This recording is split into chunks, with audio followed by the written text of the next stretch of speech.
I get the $6 meal deal, please? I would like it, just an iced coffee, please, with some vanilla. That'll be it. Oh, alright, it'll be $6.60. Okay, thank you.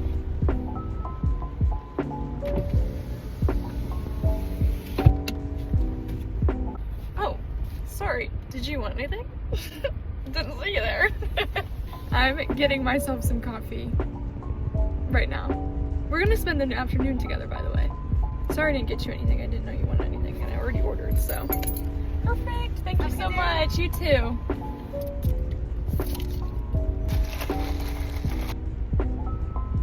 Well, everyone, happy Easter. Cheers. We're gonna spend the afternoon together, you and I. It's gonna be fun. I am spending this Easter all by myself today, so that's why I've employed you to be my friend. But let's go home and we can chat. We here. So yes, basically, like I said, I am spending this Easter completely alone. Well, not exactly completely alone. This morning I did go to church. I actually just came back from church, went to Dunkin' post-church. So I have interacted with live people today, but that has been a very scarce reality in my life this weekend. Let me tell you the reasons why. Typically, Easter weekend, you get Friday off, Good Friday off, or you'll get Easter Monday off. And basically this year, I got neither. I'm currently student teaching right now, and for some reason, the school that I'm at has neither Good Friday or Easter Monday off, but the college that I'm currently living at has Easter Monday off. And then a lot of people like ditch Friday because why would you stay? And so anyways, it's just been kind of a crazy time where it's just like I've been here all weekend, but I haven't seen my friends since like maybe Thursday afternoon. My roommates I haven't seen since Thursday evening. Actually, I haven't seen my other roommate since Wednesday because we missed each other on Thursday. And so basically I am dying. So our plans for today, yes, I put together a little fungenda for us. It's gonna be a lot of fun. It's gonna be like a chill fungenda though. Like we're not gonna be doing anything crazy. But right now I'm gonna eat some lunch. I got the $6 meal deal from Dunkin'. So good. I really want to go on like a nice long walk today. The weather is chef's kiss beautiful outside. It's like kind of chilly, but the sun is out, so it's one of those things where it's like if I were to go on a walk and get my body moving, then like I would warm up and it would just probably feel really wonderful. I also might stay outside and like read a little bit today. Let me show you the book I'm reading. One thing about me is that I'm a pretty big reader girl. I always love having a book that I'm reading. Most of the time I have multiple books that I'm just like keeping in my brain, but the book that I want to make progress in today is A Gentleman in Moscow by Amor Towles. Don't know how to say his name, but I've been really into historical fiction recently. I just finished The Book Thief before spring break and watched the movie over spring break, and it was really good. And so this is another book that one of my friends from home recommended to me who likes historical fiction. And so I'm only like 15 pages in because usually I read fiction at night in my bed before I go to sleep. And so sometimes it's kind of a slow start for me progress-wise because I obviously am tired whenever I get into bed, and a lot of books that I end up liking are ones with slow starts. I don't know why that is about me. Like I would describe my reading style when it comes to fiction or like my taste in books as like wholesome. Like I love a good wholesome read. I love a good read that has a lot of like familial values. Like I feel like a great story about like siblings or like a parent or like those kinds of connections are just like, they really get me. One book that I read, if you like that kind of stuff too, one book that I read that was really good, it was A Place to Hang the Moon by Kate Albus. Y'all, if you are into like, if what I was describing my reading style is similar to your reading style of like you love a just good wholesome read that has some like familial elements, this will be the thing for you. Also, I feel like if you like Narnia, this might be a thing for you as far as like the like British kids being sent off during a war vibe, like orphans. This would be a good one for you. I really love this book. I think it's technically a children's book, but there's a couple people in my life who have read it and they love it too. And so that was a really great read for me. If you like those kinds of styles of books. I mean, since we're here and since you're asking, like you asked such great questions. Oh my gosh. Some of my other book recommendations for fiction, my one that I always give people is The Blue Castle by L.M. Montgomery. I actually don't have a physical copy of this book. I read it on Kindle. And L.M. Montgomery, if you recognize that author name, it's because she wrote the Anne of Green Gables series. And so I read the Anne of Green Gables series during COVID. That was my COVID series. And COVID actually ended once I finished the series, so I think that was on me. But she wrote another book called The Blue Castle, and it is one of my all-time favorite books. I read it during the fall semester of this year, and it was so good. Let me give you a premise. Same thing though, if you like a good wholesome read, if you like character-driven books, that's another thing about me too, is I usually don't read like very plot-driven books or like a lot of action, adventure. I started reading the Percy Jackson series over spring break, and I liked it at the beginning, but I am 75% of the way in on my Kindle, and I DNF'd it. And I think it's because there was too much action. I think I'm just like whenever it comes to fiction, I just want to like hear about someone's life. Like I really don't want a lot to be happening or going on. Like I feel like it's kind of rare for me to enjoy like an action adventure book. Like I just really, or you know the book Catcher in the Rye? I read it in high school and I loved it. Like it was so good. Which if you've ever read Catcher in the Rye, it literally is just like a couple months of this dude's life. You're just like, it's like what even happens? Like there's not even like a plot, but I just like ate it up. Like I feel like I love just like feeling like I'm getting a sneak peek into someone's life. I feel like Anne of Green Gables is really similar, where it's just like they're not very plot driven, it's very character driven. Like it's like you just fall in love with Anne, you fall in love with the town of Avonlea, and you just are like a fly on the wall, like while stuff is going on, and there's not like anything crazy that ever happens, but like you're eating it up, you know? Anyways, all that to say, if that resonates with you, Blue Castle will also be a thing for you. There is a bit more plot in there. The premise, going back to, I'm landing the plane. The premise is the main character's name is Valancy, and basically she's like 29, unmarried, still living at home with her family, and her family is like super overbearing. And so basically Valancy is like depressed. She's sad, she's depressed, and she talks about, but there's this place that she goes into her mind that's the Blue Castle, and it's like her imaginary like world that she's created for herself to go to whenever she feels sad. Anyways, for a while now, Valancy has been having like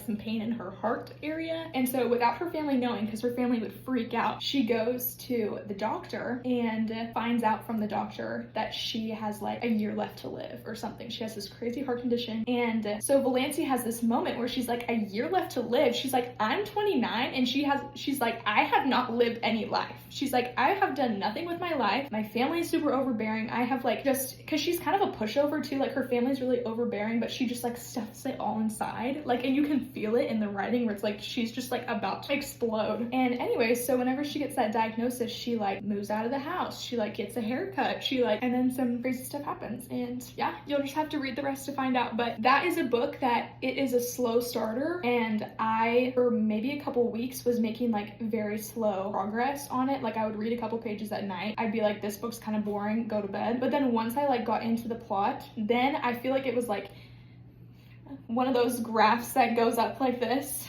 What's that called?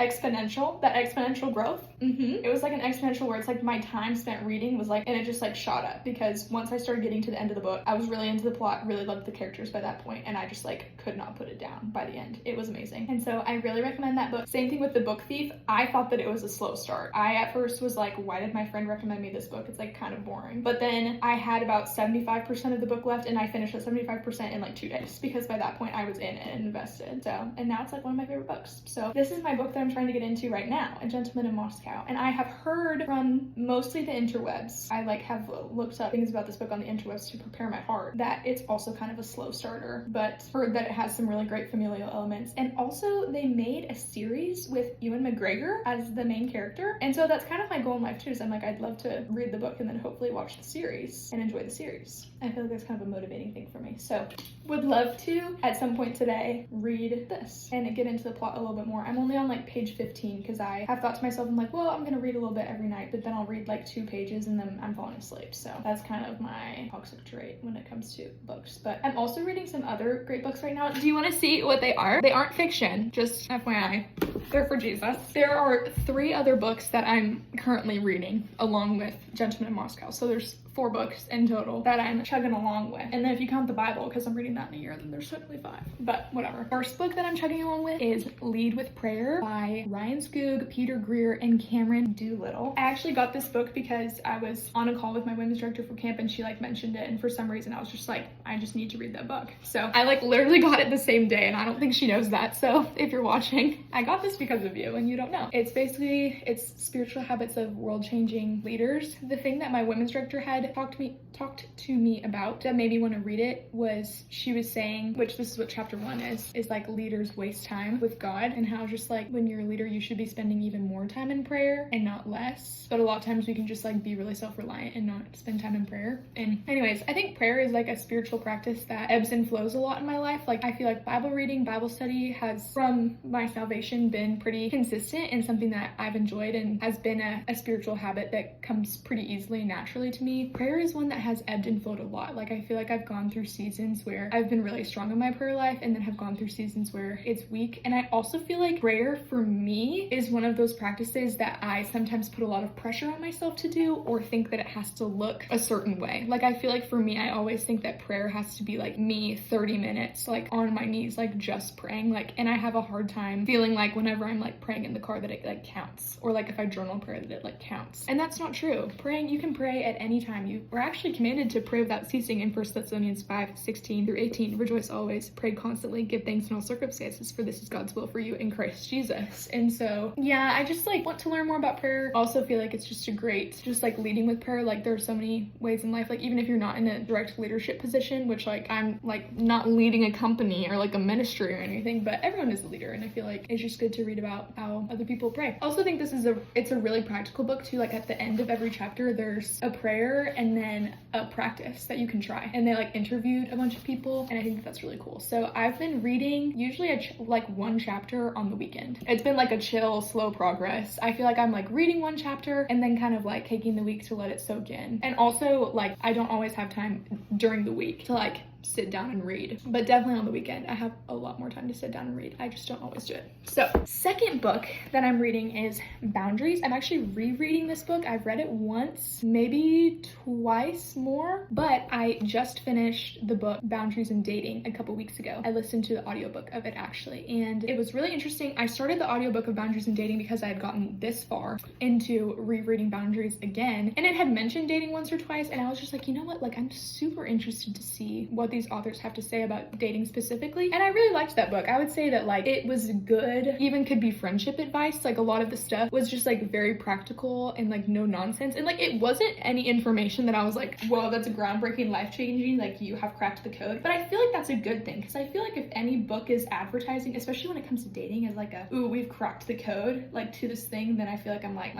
it's not supposed to be that deep, you know? And so I enjoyed the dating version. I'm also in the middle of the regular version, rereading it through again. I really love this book. It's just great for like relationships, learning how to say no. I feel like it's important, just like even being in a job. Like I found a lot of things in this book that were relating to teaching, like setting boundaries with your kids and just being like, okay, like you can make that choice, but this is the consequence, like in our classroom. Or like for me as the teacher, like I'm the person who is in charge of my own equilibrium in my classroom, and so if the kids are driving me nuts, then it's on me to set those boundaries with them and tell them what behavior is appropriate and what's not. And so I feel like that's like been a main thing that I've been thinking about, just because that's my season of life right now, being at school every day and just like thinking through what I would want my future classroom to look like one day. And so yeah, even though that's not all it talks about, this is kind of what I've been thinking about with it. If I'm honest though, I have started it, like I said, I got that far into it and I haven't really kept reading it, but it is like, because it's still in progress, I'm like, this is technically like a current read for me. But if I'm honest, this book has caught my interest a little bit more than this one, I think, because I just read the dating one, and so I'll probably finish this book and then go back to this one and finish it. So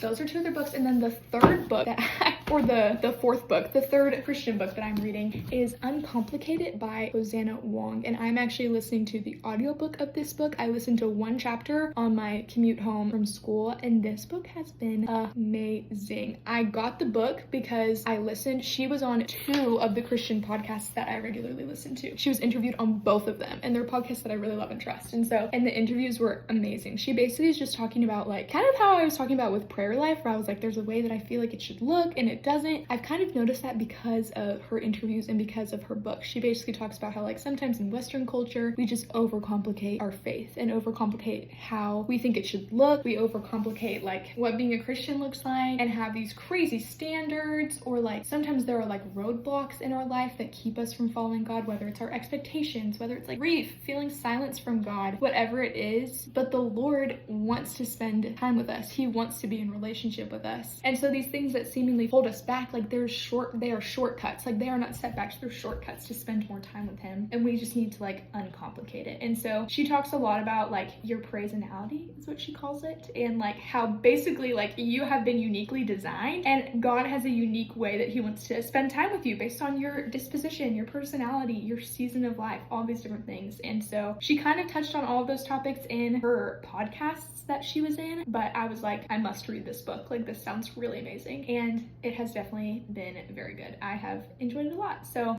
yes, if you guys ever have any book recommendations for me, let me know, especially fiction ones. I feel like Christian books, I feel like I accumulate them really fast. Like, and that's just like a blessing of like, I go to a Christian college. And so sometimes like professors or like activities that I'm involved in will like give us a Christian book to like walk through. That's basically the main reason. It's just like because of church and because of things that I'm involved in, like they just like give us books to walk through. And a lot of times they're really great. I feel like too, because I'm at a Christian school, I'm like so many of my friends who are like Bible majors or whatever are reading all these books that they're like telling me about. And I'm like, oh, I should read that. And like go in, or like, you know, the author kind of thing. And so you're like, oh, like let me read their stuff. Like I know this author, I know that they're a good teacher. But I feel like for me, sometimes fiction is a harder one to come by because not a lot of people read fiction. And then I feel like too, like my taste in fiction might not be your taste in fiction. And so it's a little harder to find people who, you know, have similar tastes. But guys, if you were resonating with what I was saying about fiction, please let me help you. Like I can do a whole video on that if you want. We can spend the whole afternoon together and just talk about books. We really could. So yes, but those are basically all of my plans for the day. I'll need to like eat dinner at some point, but like that'll be chill. And so, okay, I think I've talked your ear off. So I'm going to eat my bagel that I have not touched and probably watch some YouTube, to be honest. For Lent, I gave up secular media. So I listened to only Christian music, only Christian podcasts, watched only Christian YouTube videos. Like I cut out all secular media, but now it's Easter. So there's a YouTube video that I want to watch from one of my favorite YouTubers, and I will be indulging. So I've decided that since you're here, I'm gonna give you a little dorm tour, a little welcome to my dorm. This is the first time you've been over. First of all, what a bad hostess I am. But I did give you a tour before you came in, so that's what we're gonna do now. Okay, we in point 5. This is our front door. So whenever you walk in, here is our little kitchenette area. We have all the things. We have our dirty dishes, of course. We have 2 coffee makers, because why have one? And then we have our like mini fridge, all that stuff in here. So bang, whenever you walk in, this is your view. My 2 roommates have their bathroom in here, and then their 2 rooms are over there. But then if you walk, here is our living room. We have our little table over here, and we have some verses with some wallpaper in the background. And then over in this corner, we have our couch. This one is a frequent sit. And we have some leaves. We also have Cornelius. Hey, Cornelius. He's been watching over us since Christmas, so it's not creepy, only if you make it creepy. Then we have this couch. We got a pillow. Here is our big window, and you can see how many people are not here. Usually this parking lot is completely full, like completely full. And our overflow lot is like way over there. And like it is a frequent thing that we have to go into the overflow lot. But anyways, you can really see how I truly am by myself. So really fun. I want to highlight these coasters that we have. Yeah, this couch fire. If you come over here, we have some more crafts we did. I'm really proud of this. I made this one. And then this is probably my favorite part of our whole dorm room. This was a banner that my friends made for my birthday in November, and they printed out pictures of me making some foul facial expressions and put party hats on them, and it gives me a lot of joy. Apparently one of my roommates said, they were like, whenever we make this banner, like Danny's gonna want to keep it up all year, and that has been the case. I also have used this banner whenever we have life group in our house. One of my roommates and I lead life group, and we'll be like, which Danny face are you this week and why? And it's been so fun. Like there's kind of every emotion under the sun other than anger, but I think we've been using this one as like anger, even though it's more of like a I'm done face, you know? But yeah, and then underneath we have our TV, trusty dusty, and then here we have our whiteboard. This whiteboard is currently outlining Mark 1. In case you were wondering what was written on it, we use this for life group to outline Mark 1, which is what we've been studying. So if you're ever wondering what an outline could look like, this is the one that we came up with. Feel free to use it. And then this was like Jesus says, like tells people after he does miracles to say nothing. So we wrote, why say nothing? nothing. Like, that's a question. And then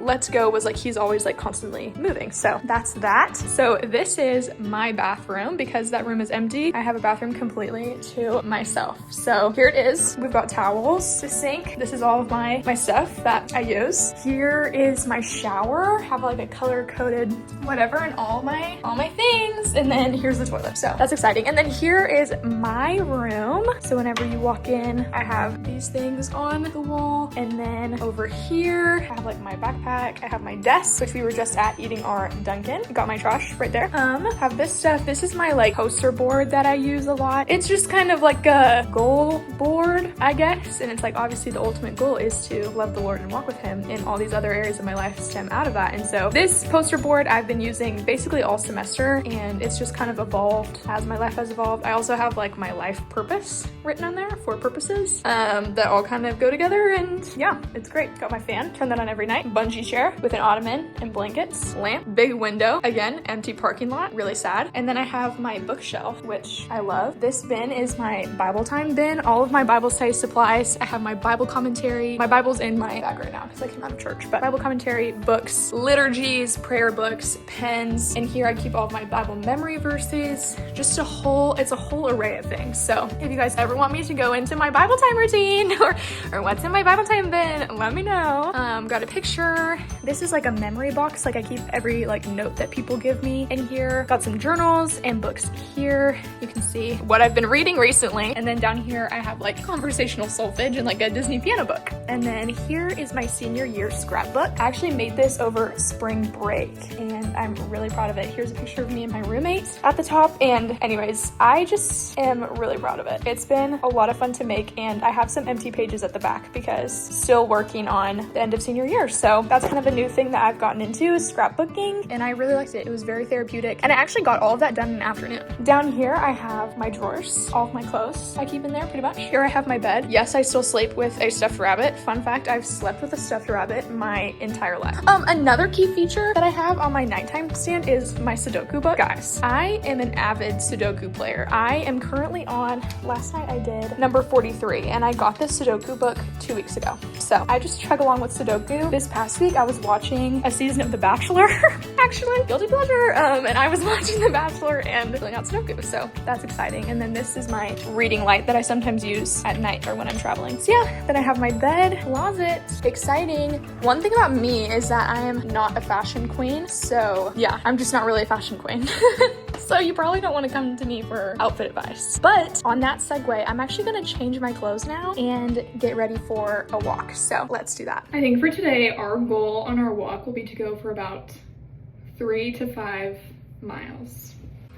Senior year has brought a lot of like really slow moment. Like, what a sweet season of life. Like, it's kind of interesting, and like it's kind of one of those things that I'm like, I'm probably never gonna be in this season of life again, where it's just like a Sunday and I have nothing to do. Like, I'm sure if I'm watching this like even 5 years down the road, I'm gonna be like, whoa, Danny, like I wish you would have soaked that in more. But I kind of feel like too, these moments have been sweet for even like processing senior year or processing college and like thinking forward to what's to come. Like, I feel like in these moments of just like a lot of stillness, I've been like, okay, I'm processing that like I've lived on this campus for the last 4 years, and that like this time next year, even if I come back to this place, it's gonna like be nostalgic and not like right now nothing's really nostalgic for me. It's all just like, this is my life, like this is current, versus like now anytime I come back here, it's just gonna be like waves of memories and things like that, and that's just really crazy and sweet. And so yeah, but this Easter weekend is definitely not conventional, definitely not what I was kind of like hoping or expecting, to be completely honest. Like, so I'm glad that you could join me for this.